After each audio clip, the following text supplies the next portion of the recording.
All right, everybody, how y'all doing? So, doing something a little bit different today. We got a campaigns channel created over on the Green Level Clearance server. I'll have a link to Green Level Clearance, and we are basically going through some campaigns on Jinteki together. We've decided to start with Terminal Directive, and we were able to get the Terminal Directive cards, the actual campaign cards, into Jinteki.net, which is awesome.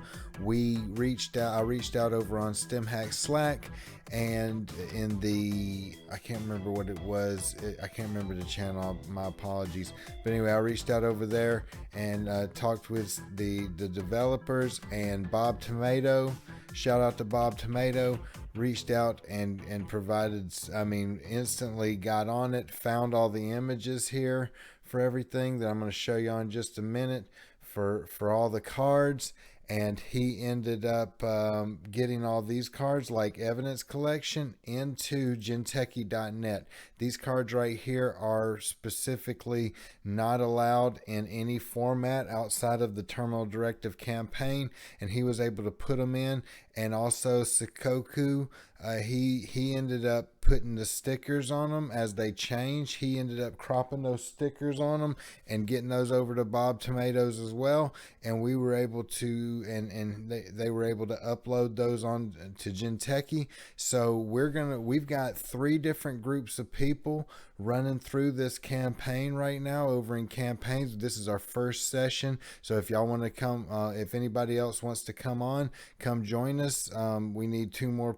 We're doing in groups of 2, obviously. So if we can get 2 more people over there, y'all aren't far behind at all. So we can get y'all started. But basically what I kind of want to do personally with Terminal Directive is I want to work through Terminal Directive, and I played it whenever I first was really getting into it. I'm talking about I played like 25 games from like 2015 to 2019. Played a few games with my buddy, so we're both really just brand new players, right?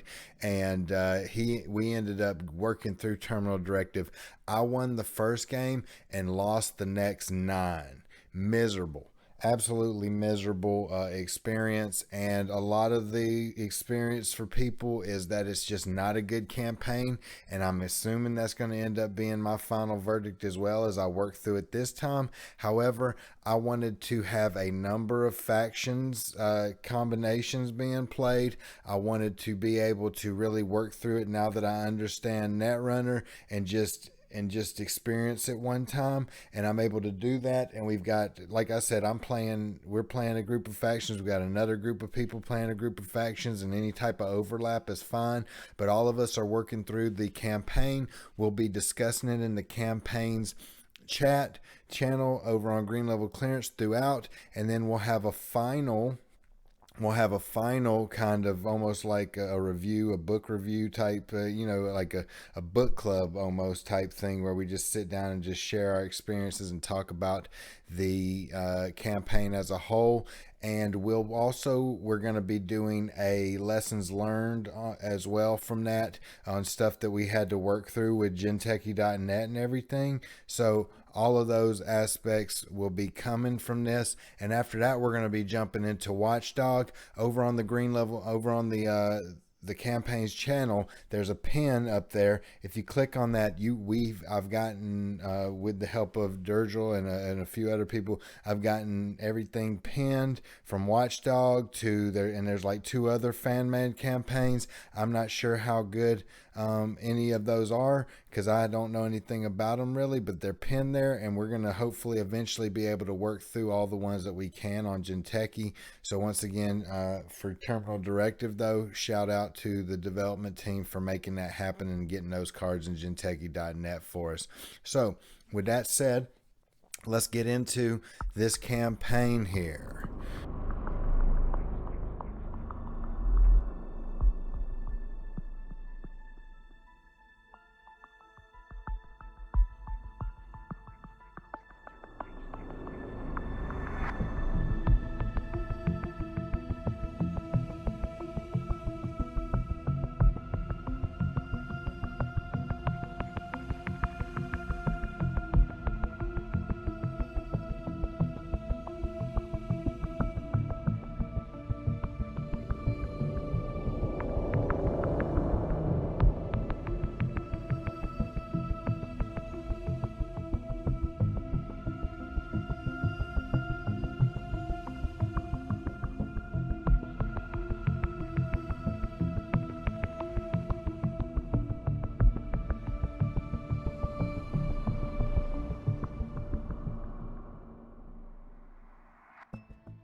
So we're actually playing both sides. We're playing in our games each week. We're going to play Corp and Runner. So we're running two different campaigns. I printed out these handy dandy items here, right? And so instead of putting stickers on it, I'm going to go ahead and instead of putting stickers on these, I'm going to go ahead and write them in and scratch them out. So I'll have my opponent and my abilities each week for each side, each time with their abilities in mind. And then that's the way I'm doing it. Some other people are doing it, I think, online, just cropping the stuff, and you can get more information on that in the campaign's conversation, as well as at the end of the campaign we'll have more. So that's the story. Basically, it looks like potentially a Bioroid has killed some people, and that is not supposed to be able to happen due to directives. Now, let's move on. We'll do our corporation first. Real quick, let me talk about my decks real quick. So what I've done here, I've got Cedar. Obviously, Cedar ends up being able, anytime the runner loses or spends a click during a run, I get to add a card from Archives to the top of R&D. So I'm running a 3-2 here, obviously, and then I'm about to swap these bad boys out with the 3-2s. That means this is really a fast advanced deck. However, if I can pull off this elective upgrade, especially first, that gives me two counters that will allow me to be able to, you know, have some extra clicks, almost like a biotic on tap here for 2 turns, which means it'll make it even easier for me to fast advance, and it'll make it even cheaper for me to fast advance. So that would be really nice to pull that off first thing before the runners get set up. Now, money, obviously, I got a Estelle Moon in there. I can't remember what it does, but just trying to play some of the Terminal Directive cards. This Ice Suite is pretty, it's kind of a beefier one. I think I'm running a little bit more expensive stuff that does a lot of making them use clicks if they want to get through type thing.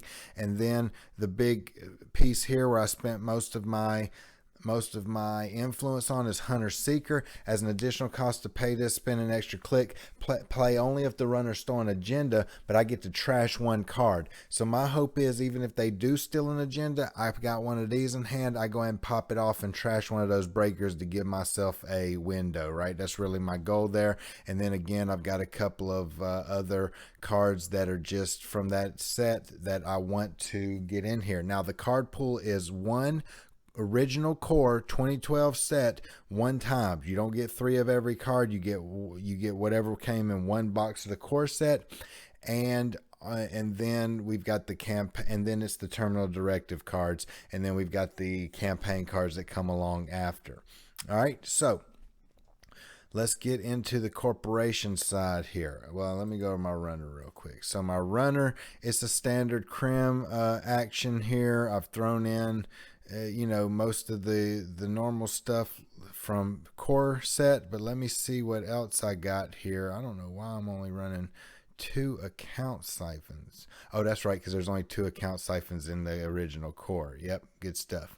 Okay, so let's see. We got spearfishing, which is basically another inside job. But if you go onto Netrunner DB, you'll see that they say it's not quite as good, and I think their assessment is right, but it's still close to another inside job. All right, let's see. I'm running one Desperado, and then 2 of these polyhisters, because there's only 1 Desperado in the original core set, and if I can get that, I'd probably prefer it to these polyhisters. But these polyhisters got some stuff going on pretty good too.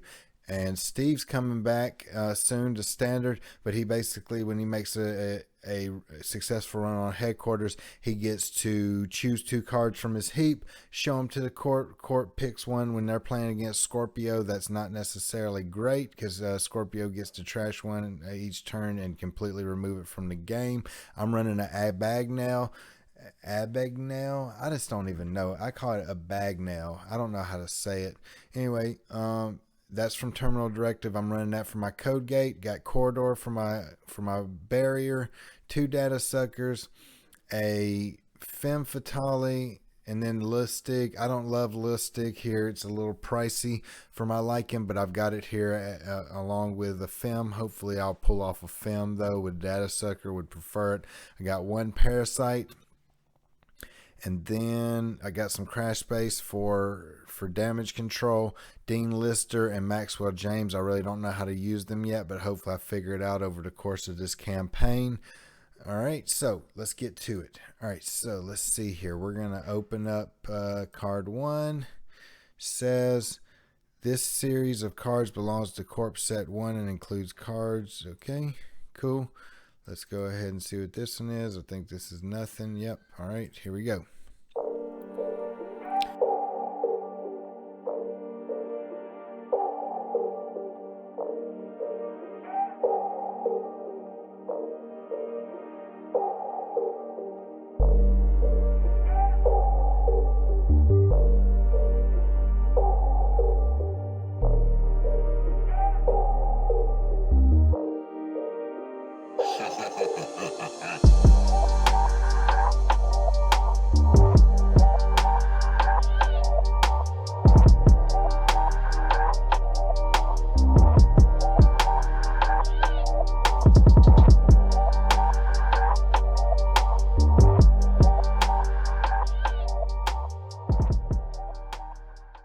Here we go. Before your first game, add all copies of X Evidence Collection to your deck. So I'll go ahead and do that.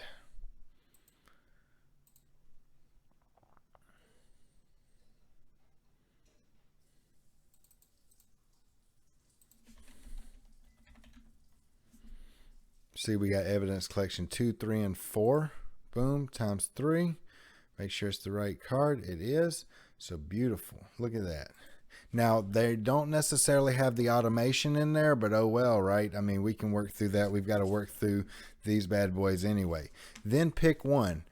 I want it found and neutralized with plausible deniability of any involvement, or this is need to know only. I want this rogue Bioroid found no matter what it costs, and neutralized with plausible deniability of any involvement. I don't really know what the difference is much in that attitude. I want it found and neutralized with plausible deniability of any involvement. I'm trying to not pick the ability based upon the ability, but based upon what I would do in the story. So I'm wondering if there's any real difference. This is a need to know only. I want this rogue Bioroid found no matter what. It sounds like the other one's a bit more aggressive. So who am I in this story though? And am I, because I'm obviously not necessarily playing myself, am I? Really? What would I would be playing a corporate jerk, kind of, right? I mean, in a lot of ways, the corporations in this setting are represented as pretty grimy individuals. So I'm going to go ahead, read not to, oh, I have to pick one of them. Let's go with, I'm going to go with the first one here. I want it found and neutralized with plausible deniability of any involvement. Read not today and place that sticker in slot G of your pad. Place the protector ethos effect in slot A. Okay. And then I'm also going to read by the book and place that sticker in the objective. Read against all odds and place that sticker in slot D. Finally, destroy any remaining cards and stickers in this set and discard this card.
All right, so that is that. Now we're going to go over to the runner side here and start right here.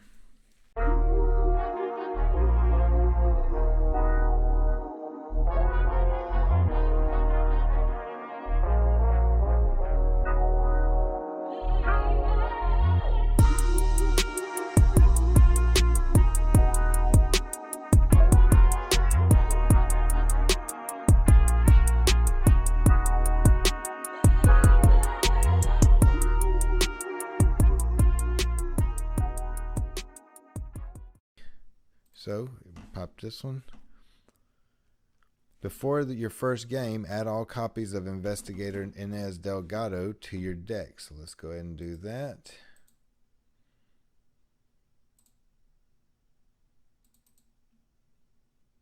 So I've got to remove 3 copies of something, honestly.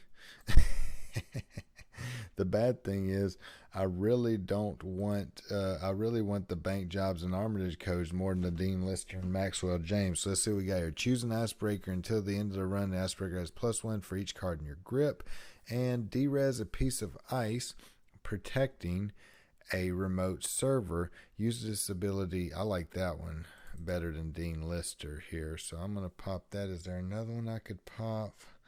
Away from resources.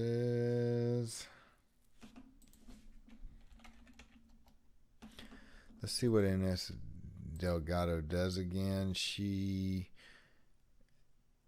When you win a game in your score area, reveal set 2. Add Investigator to your score area as an agenda worth 0 points. Expose all cards in a remote server. This is use this ability if you have stolen an agenda this turn. Okay. So I guess I'm going to go ahead and make the right decision. Do I want to pop a Investor Delgado or a Maxwell James or something else here? Let me look. Because it's almost derez a piece of ice protecting a remote server. It's almost as good as a emergency shutdown. I need these crash spaces though for especially since I believe I'm playing Scorpios. I'm gonna pop. I think I'm gonna drop a loose stick here. Yep, I got. I don't have any special orders in this deck. That might be a problem. What could I drop though? You know what? I'm gonna add a special order here. Just one. All right, cool. That works right there. I like it. All right, let's see here. Back to the runner cards. Then pick one. 1, a cop does not compute. 2, how can I help get this thing off the streets and hopefully give some corp or another a black eye? Sounds like you got a real problem on your hands, Investigator, and if the money's good, I might even care about it. So do I care about it? As Steve. Let me think what Steve would do. Steve, if you read his biography, he is the type that is in there hustling around. I think Steve goes with this. Sounds like you got a real problem, personally. I think that's the direction he would go. Ayla, I think, might be more interested in the other move there. So we are going to do runner. Follow the trail and rise up. Okay.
that is it. We are about to play our first set of games here, so be watching out for those games coming soon.